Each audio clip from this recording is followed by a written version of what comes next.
Hello everyone and welcome to another episode of Selling Greenville, your favorite real estate podcast here in Greenville, South Carolina. I'm your host as always, Stan McCune, realtor right here in the Greenville area. You can find all of my contact information in the show notes if you need to reach out to me for any of your real estate needs. Just a reminder as always, please like, rate, review, subscribe, all of those good things with regard to this show. Whatever podcast app you're using. And if you're on YouTube, same thing. You can subscribe on every single one of them. And that will help you to make sure you don't miss future content. But then also if you could just leave a little rating, like, or leave a comment or whatever your podcast app allows you to do, anything like that is a way to support the show. So all I ask of you guys is to please go ahead and do that. And yeah, I'd appreciate it if you could. So I just got back from Punta Cana, spent not quite a week there, but me and my wife had the opportunity to get away. Wonderful place. My third time there. The beaches in the Dominican Republic are just incredible. I love everything about Punta Cana. Granted, we basically stay sequestered in the resort that we're in when we go, but it's a really phenomenal area. Highly recommend it. Our beaches in South Carolina are nice, but they are not Punta Cana nice. That being said, I'm glad to be back. As always, my phone was blowing up while I was gone. I still take all those calls, all those text messages, all those emails. I'm still working when I'm traveling, but I appreciate the people once they find out that I'm traveling, because I don't tell everyone. I don't want people to feel bad about reaching out to me while I'm traveling. So in some instances, if people don't need to know, I don't tell them, because again, I don't want them to feel like, oh, I can't call Stan because he's on vacation. But yes, my phone was blowing up the entire week, which was fine. I always joke with my wife, well, maybe I'll get an extra closing out of this, and then as a result, it'll pay for this vacation. But anyway, I don't know. This is already going off the rails, and I'm only a few minutes into this episode. So we need to jump right into the topic at hand. I've been thinking about this recently. The question of should you sell or hold certain real estate right now? And this is a question that I see people asking, and it got me thinking about it. Like, what are the examples of real estate that I think that you should sell versus the examples that you should hold? And this is a matter of thinking about right now, in the near future, and in the distant future. Okay, I'm not just specifically thinking about it through, one specific lens versus another. But there's a lot to consider when you think about selling or holding real estate. In fact, there's a lot of real estate I thought that I was going to hold for much longer that I ended up selling. And there's real estate that I thought I would sell that I ended up holding longer than I thought I would. And so this is a very pertinent question. I think it's one that's important to answer, and I think it's something that will interest you guys. I think as well, it's worth mentioning, I've said this before, but I'm going to say it again. This podcast is going to be more overarching, not necessarily Greenville specific, but anytime I talk about real estate, it's through a Greenville lens, because even though I have a general knowledge of real estate outside of Greenville, really, I'm only an expert in Greenville, right? So nothing that I say about real estate outside of Greenville, I can't consider myself an expert. I'm relying on other experts to help me to understand the market outside of Greenville. So understand that even though this isn't a Greenville specific episode, it's still going to be through a Greenville lens. Now, with that in mind, should I sell or should I hold? We're going to start with mid-century modern homes. Mid-century modern homes are all the rave right now. I mean, it is insane how popular they are. Everyone wants a mid-century modern home. They love the streamlined looks, the unique roof lines, the massive windows, some of them that are the really nice ones, like the Frank Lloyd Wright homes that are incorporated into nature, all of that. And it's interesting that this has only happened really since the pandemic, I would say. And I don't think the pandemic really has anything to do with it, although, I guess I could be wrong. But I think what has happened the past few years is there's just been fatigue about production built homes. And so people are, looking for something that doesn't just look like everything else. And so what are the options? Okay. If we rule out production built homes, then what else do we have? Okay. Well, if you don't have a huge budget, there's brick ranches and things of that nature. A lot of people aren't necessarily looking for that look right now. And so some of these mid-century modern homes are a way to cheaply get a really unique look, in some cases for a pretty good price. That being said, if I am a mid-century modern owner, I am selling in this market right now. And here's why. Right now, they are trending. And mid-century modern homes have, like I said, we went for a stretch 10 years ago. Nobody wanted a mid-century modern home. They were just like, man, that looks so weird. It's just odd shaped. What's going on with, I don't know. People just didn't like them, right? It was just too different. And trends, things swing, right? Wallpaper is coming back in, right? I never thought that would happen. Gold has come back in. Gold interior finishes has come back in. So these different stylistic things, they come and they go. White walls went away for a while. White is back in. So all of these things. Mid-century modern homes are in right now. I don't know how long their time in the spotlight is going to be. It might be a few more months. It might be a few more years. Perhaps it could go on for a lot longer than I think. But I suspect that as quickly as it came, it will go that quickly. And if I own a mid-century modern home right now, I am selling that style because it is currently hot. And we know what is hot eventually cools. And I suspect that it will cool. When it happens, it's going to happen very fast. It's going to catch people by surprise. Don't be the one at the bottom of the wave. Be the one at the crest of the wave. It's better to sell early than to sell late, in my opinion. And this might not be late. This might be right on time, just depending on what the market does. Number 2, beachfront real estate. Obviously, we all love the beach. I just came from the beach. I've actually thought about buying real estate in Punta Cana before. They've got, incredible looking condos very close to the beach for like $100,000. But for my 2 cents, I am selling beachfront real estate. And here's why. I'm not talking about Punta Cana. I'm talking about, and again, this is where I was saying it was not going to be specifically Greenville centric. But a lot of my listeners have multiple homes. So if you're interested in Greenville, you may have a home at the beach, or perhaps you're considering moving from Greenville to the beach or vice versa. Who knows? I'm selling beachfront real estate, and there's 2 main reasons. One is a definite, this is going to happen, and the other one is more of an outside possibility. The definite is that insurance costs are going to keep going up and potentially going to become absolutely insane. We're already seeing this in Florida. And so if you own beachfront real estate in Florida, you're already feeling the squeeze. If you own beachfront real estate in South Carolina or North Carolina, you're starting to feel the squeeze. It hasn't gotten bad yet. Sell before it gets bad. I'm just telling you, it has the potential to be really, really, really bad. If what happens in Florida, where some people are now starting to have to pay $30,000 to $40,000 a year, $30,000 to $40,000 a year to simply have homeowners insurance. Why is that?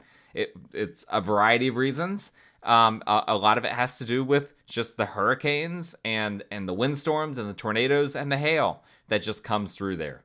Well, South Carolina is not as bad as Florida in that regard, but South Carolina gets hit by these things too. And so keep that in mind. If you have beachfront real estate, I would sell on the basis strictly of the likelihood of homeowners insurance skyrocketing in the future. But I'll mention another one. And I've mentioned this before, and some of you are going to laugh, and some of you might not. But there is a non-zero chance that sea levels will rise to the point where some beachfront real estate gets impacted very, very negatively. And I mean, there is a clear science to this, and that is that as ice caps melt, and they are melting, like that, it is undeniable, regardless of what you think about climate change, ice caps are melting.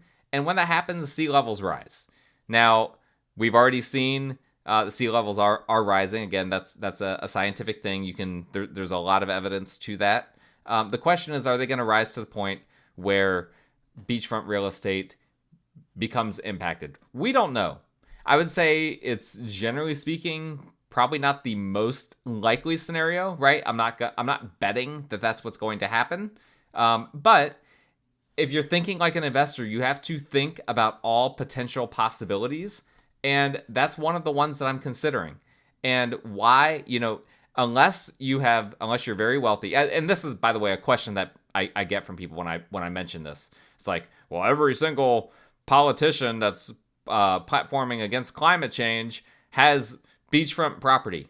Listen, every single politician that has beachfront property, that's a vacation home for them. That's not where they live, okay? They have multiple properties. They are so wealthy that they have tons and tons of properties. So guess what? They can afford to lose one. They don't care. They just want the luxury of having a beachfront house. And so you can't really, that doesn't prove anything, okay? People that are super wealthy are willing to take gambles on luxuries in life that they're willing to lose. But normies, right? Like me, and most likely you, if you're listening, that losing an entire home, or having a home completely devalued due to something like rising sea levels could be devastating. And so, in my opinion, that's a sell opportunity. Sell before you need to, right? Once you need to, it's usually too late. Homes that need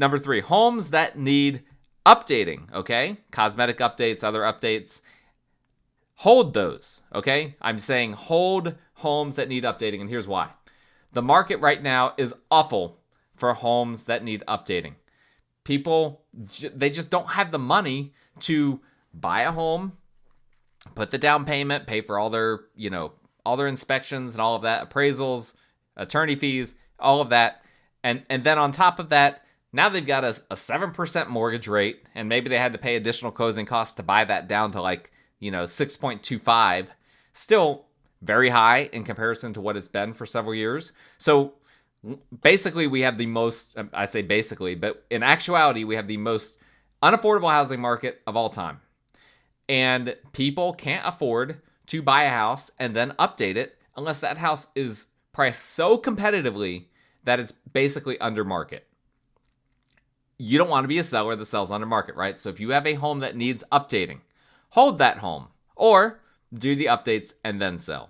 But trying to sell a home in this market that needs updating is not a good idea, generally speaking. Here's another one. Number 4, homes near power lines. In case you don't know, there is a growing group of people that refuse to live at homes that are near power lines. There's a concern of, I don't know, radiation or something. I don't get into all this kind of stuff. I'm not a real big. If you look at everything, everything's going to kill you at some point, right? The water has chemicals in it that's going to kill you. Plastics are going to kill you.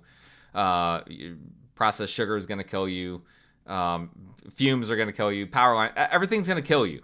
Okay, so maybe I'm just putting my head in the sand, in the Punta Cana beach sand. I don't know. But that's not something that moves the needle for me, but it moves the needle for a lot of people. And as a real estate professional, I respect that, right? Even if that's not my personal belief, it's not my job to impose my beliefs on my clients or on anyone in real estate. My point is simply that people do believe in this, okay, at the end of the day, and that's important. But I do think that in the future, there will be studies that are done, there will be things that are going to be done that are going to probably disprove that power lines are really impacting anything, and or the current sentiment, the concerns that people have are just going to more or less go away in future generations. And so I believe that you should hold homes that are near power lines, because right now their value is being negatively impacted by this sentiment that could just be a flash in the pan or could be disproven. Now, none of this I'm saying in here is investment advice, because I don't know what you have or what you don't, and it's case by case, right? You might have a home near power lines that if I looked at it, I'd be like, oh yeah, you should sell this. Maybe it's in a neighborhood where all the homes are near power lines, and that's just a factor that you have to consider, and it's not really impacting the value of the home for other reasons. But generally speaking, that is something I would say. Homes near power lines, that is, I would hold as opposed to selling right now. Wait and see if the power line situation becomes less of a concern for people, or maybe these power lines get buried. We're seeing that in parts of Greenville. Some power lines that are aerial are being buried, and that seems to alleviate the concerns that people have. And so that could also be a resolution to this. Hold homes that are near power lines. What about homes, number 5, that are 5,000 square feet plus? Okay, large homes, right? And some of you might be thinking, well, how many of those are there? There's quite a few, actually. And it was kind of arbitrary to kind of figure out where to draw the line. I thought about drawing the line at like 4,500 square feet. I wasn't exactly sure where to draw the line, but 5,000 just felt right to me. And I'm saying that if you have a home that large, you need to sell. And here's why. The population is starting to, is basically, we're no longer at replacement in terms of the population, right? Fewer people are being born than are dying right now. The only thing that's keeping our population afloat in the United States is immigration. We don't know if that's always going to be the case. And I think birth rates are going to start declining even more. Again, I'm certainly not an expert on this, but just anecdotally, I really think that's going to happen. There's a variety of reasons that I'm not going to get into on the show why I think that's going to happen. But the long story short is, between birth rates declining, which means that there's fewer people that are going to be buying homes in the future, combined with smaller families and maybe fewer marriages. I mean, who knows? The demand for large homes is going to go away at some point, in my opinion. This is what I see happening in the future. Now, how large of a home are we talking about? Well, that was the arbitrary part of it. I think that for most families that have 4, let's just say a family of 3 or 4, a 3,000 square foot home for most doesn't feel too big. And I think if you get to 4 or 5 in your family, I think that a 3,500 to 4,000, maybe even 4,500 square foot home doesn't feel too big to most people. Once you start getting into 5,000, 6,000, 700,000, or 700, 5, 6, 7,000 square foot homes, those are like really, really large homes. Those are homes that are hard to keep up with. And I just think that the market's just not going to be there in the future with the way things are going in the U.S. demographics. And so if you have one of those really large homes, this isn't the kind of thing where you need to sell today. But you need to be considering this shouldn't be a home that you're planning to hold on to for 30 or 40 years, in my opinion, because I do think that these homes are going to be devalued and probably pretty tremendously. Because what happens if literally no one wants a large home?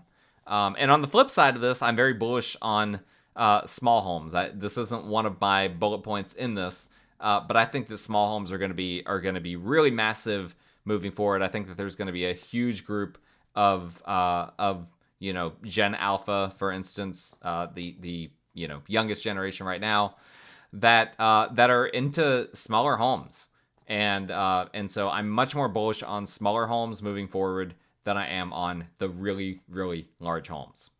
Now, before we go on to the next 5, I've got a special announcement here. We have a sponsor. I've been doing this show for over 4 years, and I have my first sponsorship that we're going to be doing weekly, hopefully from now on, and that is Piper Insurance Group. Piper Insurance Group, who are they? They're a company that I have used many times and have referred them many times to my clients.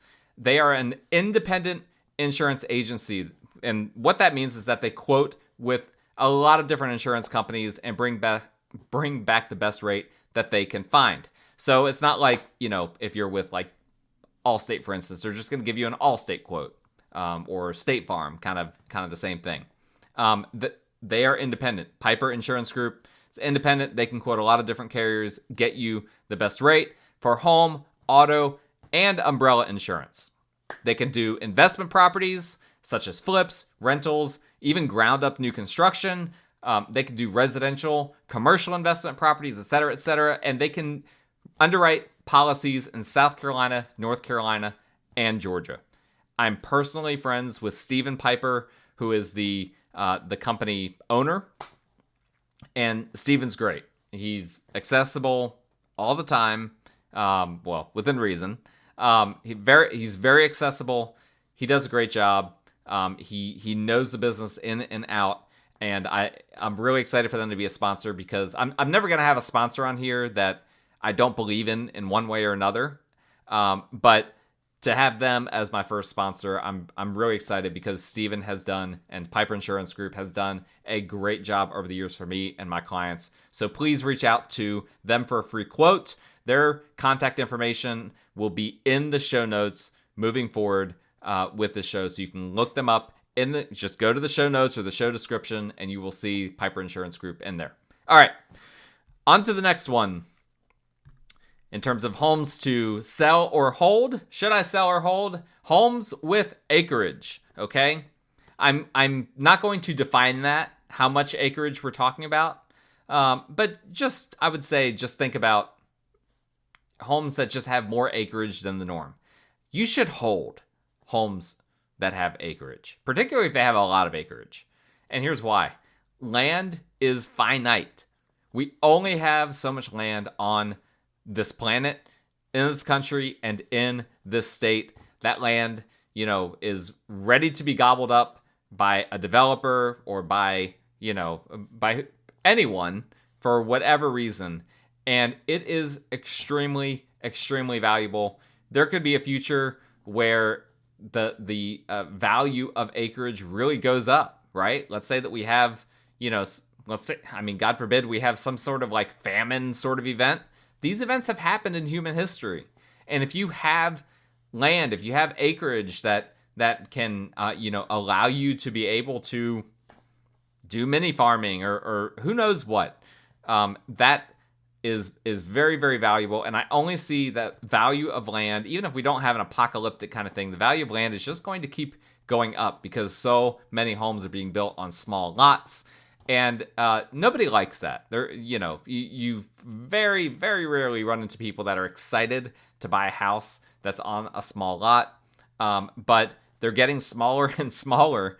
And so if you have a home on acreage, you have literal gold in your hands. Do not sell that right now. Hold it, because it's going to get more valuable in the future. There's going to be fewer and fewer homes that have acreage with them. And so that is insanely valuable, and it's only going to get, in my opinion, more valuable in the future. Number 7, condos and apartments. Sell condos and apartments. Let me tell you, I am not bullish on condos or apartments. Now, there's a few reasons for this. One is that a ton of them are being built right now, right? Now, Greenville, I hear some people say that we are building too many apartments. That I actually disagree with. We've talked about this on the show, that Greenville actually has fewer apartments than they need being developed in Greenville County right now. But that's neither here nor there, right? For the sake of this argument, they're still building condos and apartments at a faster rate than they are building other homes, just single-family detached homes. And so if you own a condo or an apartment, you own an asset that could potentially depreciate, because it's going up against all of these other ones that are being built right now. And that is a major consideration, right? The other thing that I think about condos and apartments are a lot of these are really in a bad financial situation when it comes to the condo association money. A lot of these condos are completely broke. They're HOA, or technically speaking, we call it a condo association. Completely broke. And if they're not broke now, they are spiraling in that direction. And you're going to find yourself with a home that has special assessments and increasing HOA costs, things of that nature that you don't want to have to deal with.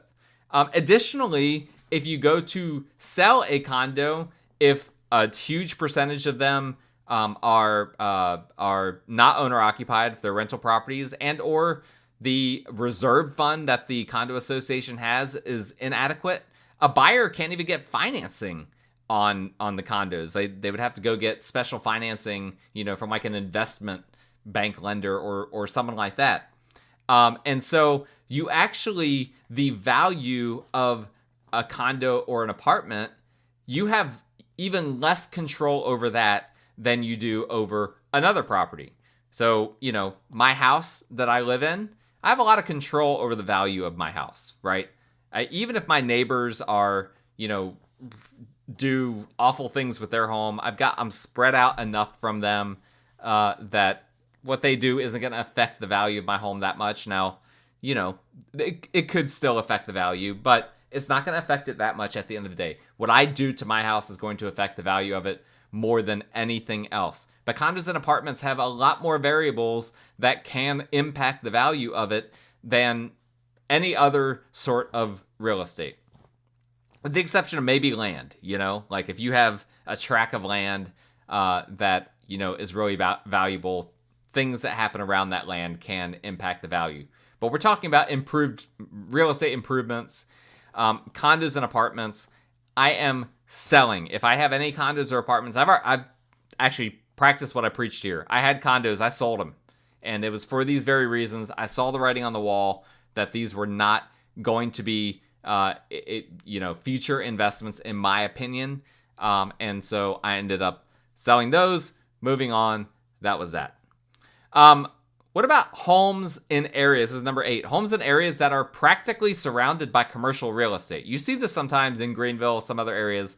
There will be a really heavy commercial area, an area that has attorney offices and maybe a brewery and maybe a restaurant, or maybe just a lot of offices around the area. And then there's a handful of residences. Typically what's happening in these instances is it's near a city. And so the city has rezoned some of these areas to make them more commercial in order to benefits the city in a variety of ways. But then there's a handful of homes that are left behind that didn't want to be annexed into that commercial zoning that stayed residential.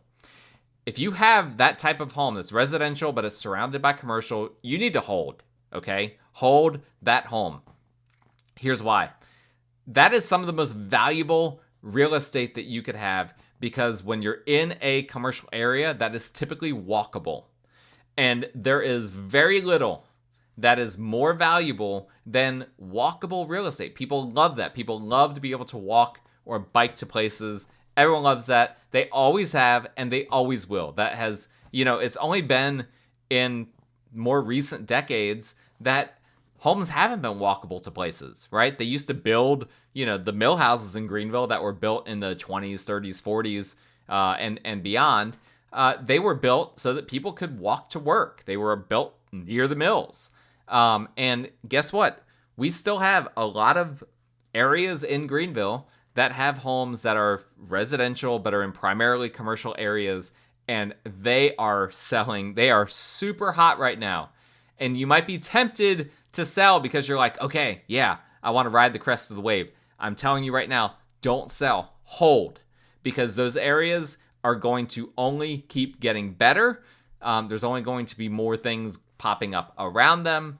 And maybe at some point down the road, a developer that wants to convert your home to commercial space, just wants to demo the home and put up who knows what, might give you a handsome sum of money for your home. So I say, in that instance, hold. Number 9, homes in locations that are close to a growing downtown area. This is kind of similar, but different, right? A growing downtown area. This is to be differentiated from a slumping downtown area, right? A downtown area that is struggling, like San Francisco, for instance. We all know that San Francisco, I shouldn't say we all know, but I think a lot of people know that San Francisco real estate is going through a bit of a crisis right now because of policies that have been made by the government there, among other things. But if you have real estate in a location close to a growing downtown, a downtown that's on people's radar, that is improving, that is an area that people want to go to, that businesses want to pop up in, all of that, you want to hold that, because those growing downtowns, they're going to continue to grow, and those downtown areas are going to, in my opinion, hold their value and exponentially grow in value, because again, there's finite space in a downtown area, and it's just a supply and demand thing, right? There's always going to be downtown demand, again, for a growing area. Now, you have to keep your finger on the pulse of whether the area is growing or not, right? If you start to sense that the winds of change are coming, that's your opportunity potentially to sell. But for now, I'm saying if you're close to a growing downtown area, and we've got a bunch of those in the upstate. Obviously, Greenville is one. Travelers Rest is one. I would say Easley is one. And to a certain extent, Spartanburg is one. There's a lot of them. You could, toss Simpsonville, Fountain Inn in there. We've got a bunch of small and mid-sized downtown areas in the upstate that are all growing right now. And personally, if I have that real estate, I'm holding, because I'm bullish on the future of this area and of those specific pockets that are in the growing downtown areas. Number 10, and this will be my final one for the day, production-built homes, right? Homes that are kind of all look the same. Those neighborhoods those D.R. Horton and Meritage and SK and whatnot. These are not homes that are built poorly per se. Some people might disagree with me. It is what it is. We all have different opinions on this. But the reality is that regardless of how they're built, we could argue all day about whether these production-built homes are built well, whether they're not built well, whatever. One thing is for sure. Nobody really likes to be in a neighborhood where all the homes look the same. Like, I've never actually heard someone that was just like, yeah, I want my home to look exactly the same as my neighbors. That's not something that people want. And as these production-built neighborhoods have gotten more of a foothold on the market, more and more people are like lashing out against it. And this is, I think, a big reason why, I kind of already alluded to this, why the mid-century modern homes have become popular. Because people have fatigue with all these production-built homes. And so I'm telling you right now, production-built homes sell, okay? Now, you might not be, if you're, a family in your first-time home, or, in your second home or whatever, and it's a production-built home, don't feel bad. Don't feel like I'm trashing your home. I'm not. You're not in a position to sell right away. That's fine. Don't panic. You're not going to miss out on anything. I'm just telling you, you need to be thinking about selling sooner than later. Don't think about, I'm buying a production-built home and I'm going to live here for the next 30 years. In my opinion, I don't think that is a prudent decision, because I see the writing on the wall that 30 years from now, these homes are just not going to be interesting to people. People are not going to want to live in them. That's what I think. And there is a variety of reasons for that. One is, we've got a gazillion of them, but also I already mentioned the population dynamics. And I've already mentioned that immigrants make up a huge part of the fact that our population isn't rapidly declining, right? If we didn't have robust immigration, the population would be rapidly declining, and that would have a massive impact on the resellability of certain real estate, such as production-built homes. And there's a lot of supply of production-built homes, And the only thing that's keeping them going is that there's a lot of demand. But if that demand goes away, and there's a lot of things that could cause that demand to go away, you could be left in the cold. And again, this is regardless of the possibility. Like, some people believe that these production built homes aren't even the ones that have been built the past 5 years. Some people don't even believe that they're even built to last 30 or 40 years. And that's a conversation I want to discuss on a podcast for another day. But that is something to consider as well. So if I'm in a production built home, I am seriously considering selling. That doesn't mean you have to get a really expensive custom built home. But even, brick ranches, things like that, people are more interested in that. I've got my pulse. I've got my pulse on the market. I've got my ear to the ground. I know what's happening. People would much rather have a nice looking, brick ranch, basic, than a production built home, generally speaking. That's already happening, and that's only going to continue to happen more so in the future. So production built homes, my opinion is the time is ripe to sell before the bottom falls out of that market. That's all for today's episode. Thank you guys for listening. My contact information is in the show notes. Piper Insurance Group, great insurance company. Their contact information is in the show notes as well. Please like, rate, review, subscribe, all of those good things to the show. And we will talk again next time.